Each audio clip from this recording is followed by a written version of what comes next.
Gefeliciteerd met de overwinning, maar vooral ook met je debuut. Hoe was je debuut? Ja, het was een geweldig debuut denk ik. Gewoon de sfeer, thuiswedstrijd en dan de wedstrijd die nog spannend was, toch nog kunnen winnen.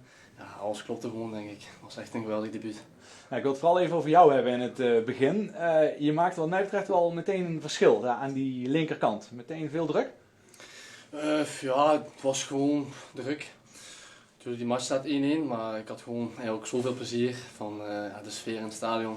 Dat er, die druk, die verging een beetje met de energie van de supporters. Dus dat was gewoon echt heel fijn, echt geamuseerd.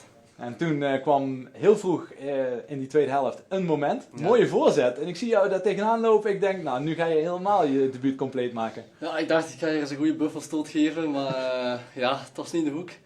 Spijtig. Dan zou het nog mooier gemaakt hebben. Maar uiteindelijk hebben we de 3 punten gepakt, dus dan verzacht de pijn wel een beetje dan. Ja, over de wedstrijd, zag je een groot verschil tussen de eerste helft en de tweede helft van jullie kant? Ja, ik denk het wel. Ik denk dat we de eerste helft wel gewoon goed begonnen zijn, maar een beetje op het einde wat weggeven. En dan ook met dat doelpunt onszelf wat moeilijk maken. Ja, in die tweede helft hadden we in de rust wat vuurwerk in ons gat gekregen. En dat kwam er echt helemaal uit.